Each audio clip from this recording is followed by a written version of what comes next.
So I want to give a couple examples of how this benefit function might be applied in practice.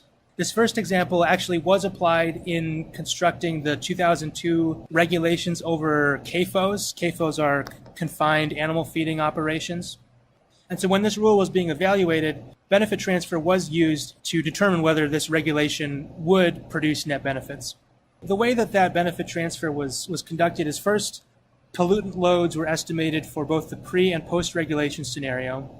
And then that was used to predict what the change in downstream water quality was going to be.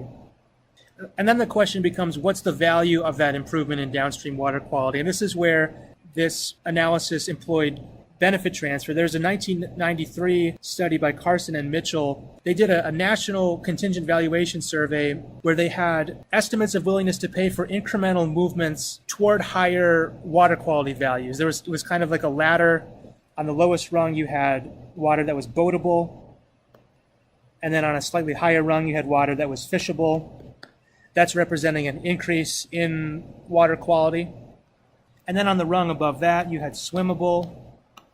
And so this study measured the willingness to pay for incremental increase in water quality, say from, if the existing water quality for the survey respondent was just boatable, then you might ask, what would you be willing to pay to go from boatable to fishable? Or if your existing quality of water was already fishable, what would you be willing to pay to go up to swimmable?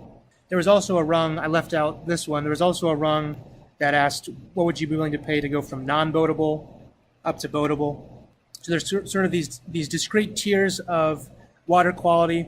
And this national contingent valuation survey that Carson and Mitchell did put estimates on each of these incremental improvements.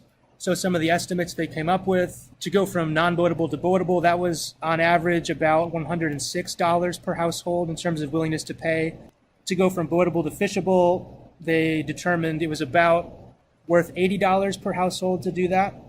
And then to go from fishable to swimmable, they determined that was on average about $89 per household. And then these values were used to determine the total benefits of the policy that regulated these confined animal feeding operations. So the linkages here in this chain, we have change in loads. That's the change in the pollution that results from the stricter management of these confined animal feeding operations. That produces some change in water quality downstream. And that's based on watershed models or hydrological models. And then using this Carson and Mitchell information, this is where the benefit transfer stuff comes in. They take those changes in water quality and they compute a change in value. And so essentially we have the number of households going from non-boatable to boatable times their value, which was 106. And then the number of households going from boatable to fishable times the average willingness to pay for that increase in water quality. And then finally, the number of households going from fishable to swimmable times the average willingness to pay for that improvement in water quality. That was $89 per household. And we would add those together to get the total benefits to all households who had their water quality improved. So this was the manner in which they calculated all the benefits to those households that were directly affected by the water quality improvements. And then in their full analysis, they also included non-use values such as the value of improved ecosystem performance based on this water quality improvement. Those would not directly be related to the number of households, for example, that were affected by having their water quality improved from boatable to fishable or whatever. That would include a much larger number of households because that's a non-use value that doesn't require you to actually be in proximity to the environmental good.